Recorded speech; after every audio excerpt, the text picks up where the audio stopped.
ವ್ರತಗಳನ್ನ ಕೂಡ ಆಚರಿಸಿದ್ರಿ, ಎಸ್ಪೆಷಲಿ ರಾಮಲಲ್ಲನ ಕೆತ್ತನೆ ಆಗ್ತಾ ಇರೋ ಸಂದರ್ಭದಲ್ಲಿ ಅಂತ. ಜೊತೆಗೆ ಸ್ಟಡಿ ಕೂಡ ಆಗಬೇಕು. ಕೇವಲ ಧಾರ್ಮಿಕವಾಗಿ, ಭಾವನಾತ್ಮಕವಾಗಿ ಮಾತ್ರವಲ್ಲ, ನೀವಾಗಲೇ ಹೇಳ್ದಾಗೆ ಮಸಲ್ಗಳ ಬಗ್ಗೆ ಸ್ಟಡಿ ಮಾಡಬೇಕು.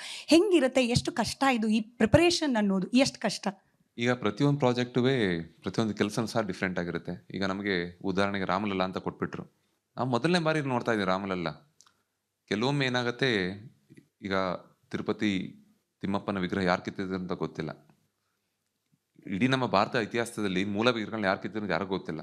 ಇದೇ ಮೊದಲನೇ ಬಾರಿಗೆ ಮೂಲ ವಿಗ್ರಹ ಯಾರು ಕೆತ್ತುತ್ತಾ ಇದ್ದಾರೆ ಅನ್ನೋ ಒಂದು ವಿಷಯ ಪ್ರಪಂಚಕ್ಕೆ ಗೊತ್ತಾಗ್ತಾ ಇದೆ.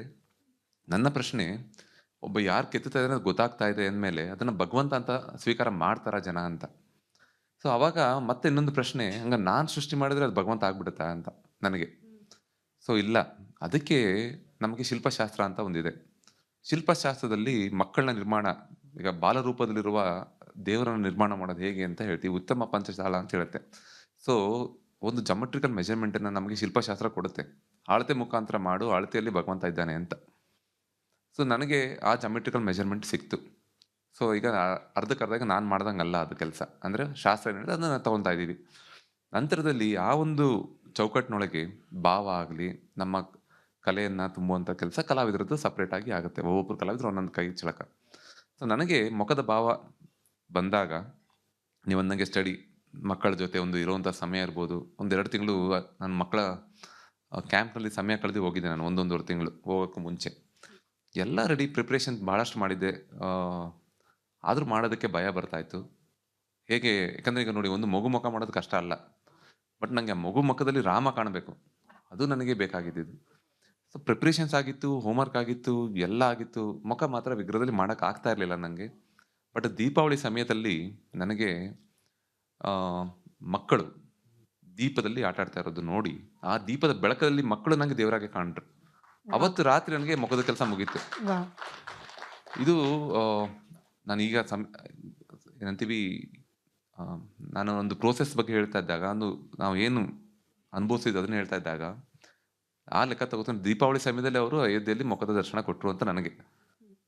ಆ ಥರ ಲೆಕ್ಕ ತೆಗೆದುಕೊಂಡು ದೀಪಾವಳಿ ಸಮಯದಲ್ಲೇ ಅಯೋಧ್ಯೆಗೆ ವಾಪಸ್ ನಮ್ಮ ರಾಮರು ಬಂದಿದ್ದು. ಹೌದು. ಸೊ ಎಲ್ಲೋ ಒಂದು ಕಡೆ ಅವರ ಒಂದು ಪ್ರೇರಣೆ ಆಗಲಿ, ಅವರ ಒಂದು ಆಶೀರ್ವಾದದ ಮುಖಾಂತರ ಆಗಿರುತ್ತೆ. ನಾವು ಈ ಸಮಯಕ್ಕೆ ಒಂದು ಟೂಲ್ ಅಂದ್ರೆ ಸಾಧನ ಆಗಿರ್ತೀವಿ. ಪ್ರಿಪರೇಷನ್ಸ್ ಬಹಳ ಮುಖ್ಯ. ಸೊ ಈಗ ದೇವತಾ ಮೂರ್ತಿ ಪ್ರಿಪರೇಷನ್ ಆದರೆ, ನಾನು next India ಗೇಟ್ನಲ್ಲಿ Netaji Subhash Chandra Bose ಮಾಡಬೇಕಾದ್ರೂ world ವಾರ್ದು dress ಹೇಗಿರ್ತಿತ್ತು, ಅವರ ಆಗ್ತಿದ್ದ ಟೋಪಿ ಏನು, ಅವ್ರದ್ದು ಗಂಬೂಟ್ ಏನು, ಅವ್ರದ್ದು ಬೆಲ್ಟ್ ಯಾವ ರೀತಿ, ಸೊ ಇದ್ರ ಬಗ್ಗೆ ಎಲ್ಲ ಸ್ಟಡಿ ಮಾಡಿ ನಾವು ರಿಸರ್ಚ್ ಮಾಡಿ ಒಂದು ಫೈಲ್ ರೆಡಿ ಮಾಡ್ಕೊಂಡಿರ್ತೀವಿ. ಪ್ರತಿಯೊಂದು ಇಂಚಿನಲ್ಲೂ ಸಹ ಆ ವಿಷಯಗಳನ್ನ ನಾವು ಟ್ರಾನ್ಸ್ಫರ್ ಮಾಡಿದಾಗ ಕೊನೆಗೆ ಈಗ ನೋಡೋ ಪ್ರೇಕ್ಷಕರಿಗೆ ಅದು ಚೆನ್ನಾಗಿದೆ, ಏನು ಚೆನ್ನಾಗಿದೆಪ್ಪ, ಆ ಒಂದು ಪದ ತಗೊಳ್ಳೋಕ್ಕೆ ಇಷ್ಟೆಲ್ಲ ಹೋಮ್ವರ್ಕ್ ಮಾಡಿರ್ತೀವಿ. ನಿಜ. ಹಿಂಗೆ ತುಂಬಾ ಚೆನ್ನಾಗಿದ್ಯಪ್ಪ ಅಂತ ಹೇಳಿ ಅನ್ನುವಂತಹ ಬೇರೆ ಯಾವೆಲ್ಲ ಶಿಲ್ಪಗಳು ಅರುಣ್ ಯೋಗಿರಾಜ್ ಅವರ ಕೈಯಿಂದ ಮೂಡಿ ಬರ್ತಾ ಇದೆ? ನೆಕ್ಸ್ಟ್ ಯಾವುದು ಅಂತ ಹೇಳಿ? ಭಾಳಷ್ಟು ಮಾಡ್ತಾ ಇದ್ದೀನಿ. ಒಂದು ಕುರುಕ್ಷೇತ್ರಕ್ಕೆ ಒಂದು ವಿರಾಟ ವಿಶ್ವರೂಪ ಮಾಡ್ತಾ ಇದ್ದೀನಿ. ಜೊತೆಗೆ ಒಂದು ರಾಷ್ಟ್ರಪತಿ ಭವನಿಗೆ ಒಂದು ವರ್ಕ್ ಮಾಡ್ತಾ ಇದ್ದೀನಿ. ಭಾಳಷ್ಟು ಏನಂತೀವಿ, ರಾಮರು ಏನಂತಾರೆ,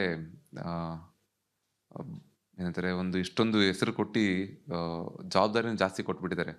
ಮತ್ತೆ ನಮ್ಮ ಪ್ರಾರ್ಥನೆ ಅಂದರೆ, ಈ ಜವಾಬ್ದಾರಿನ ನಿಭಾಯಿಸೋ ಶಕ್ತಿನೂ ನೀನೇ ಕೊಡಪ್ಪ ಅಂತ. ಸೊ ಈ ನಿಟ್ಟಿನಲ್ಲಿ ಪ್ರಪಂಚದ ಎಲ್ಲ ಕಡೆಯಿಂದನೂ ಭಾಳಷ್ಟು ಕೆಲಸಗಳು ಬರ್ತಾ ಇದೆ.